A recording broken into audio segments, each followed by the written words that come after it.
So you thought a whole week was gonna pass without me coming on your screens?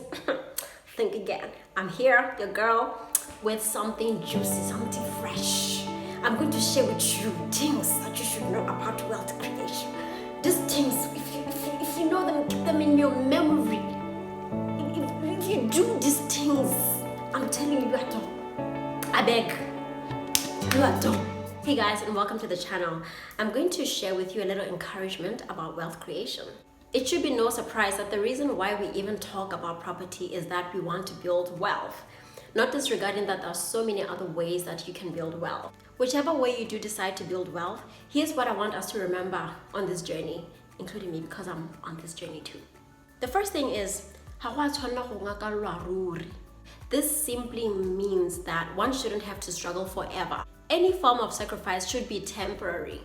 And I find that this kind of mindset actually fuels me even more to stick to my plans. For example, knowing that I'm gonna forgo this shoe today is okay because I know that I'm going for a bigger win in the long run. See?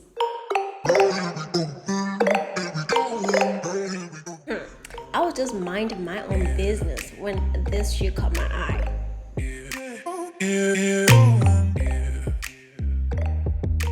Wait for it.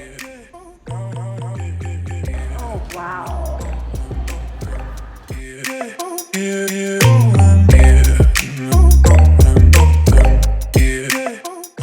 I love the faith that these women have in me.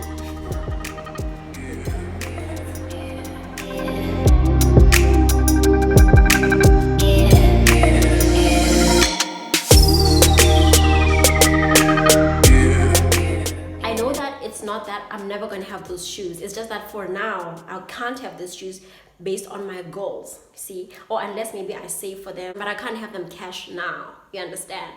So, you know, because previously I would think, oh my gosh, if I'm going to build wealth and I have these minute goals, does it mean it's always going to be such a struggle or I have to like say no to so many things that I like? But it's actually not the case. It's just for a time. You know, as my financial coach said the other day, she said that the bigger the sacrifices and the more committed you are, is the faster you will reach your financial goals and the faster that you'll have financial freedom.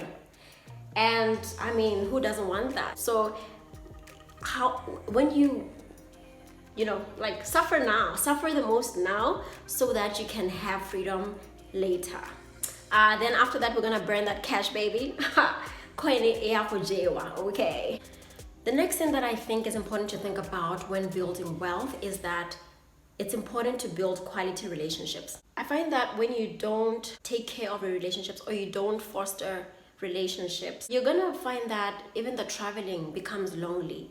Even the shopping feels empty. Even the houses feel so unfulfilling. Recently, I just felt like I've done some of these things, I've achieved this and that, but then what? Like, if I don't have anybody to enjoy them with, then it's really not worth it. The last bit I want to share is that there has to be a bigger purpose than just building wealth. Like in this book that I'm reading, A Purpose-Driven Life, he says that the biggest tragedy in life is not death, but a life without purpose. And I really agree because life without purpose feels so dark and it's scary to think about. You know, you could make all that money in the world, but then after you make it, then what? And it's even worse if you manage to reach your goals, your money goals, at a very young age. Because you're gonna find that you have all this time in your life or in your hands and then you don't know what else to do with it. Because that's all that you were aiming for, making the money. So I can just imagine being a 25-year-old millionaire or billionaire. Like, what are you gonna do with that money? Like, if you don't have purpose, like if there's nothing that drives you beyond money, oh my gosh. I say that because I recently felt something like that recently, where I felt like, oh my gosh, like if I have achieved some of these things, like, then what? You know? Therefore, I think it's a pretty good idea to figure out what your purpose is at a very young age, as early as now, as early as today. And if you want to join me, I'm on this journey. I'm reading this book currently, and I read this book a couple of years back, but I didn't really relate to it. But now it's making sense to me. Like Mpumi likes to say, and also as written in the 5 a.m. club, when the student is ready, the teacher will appear. So I guess it's the time. What's that smell? I think those are my freshly baked dinner rolls.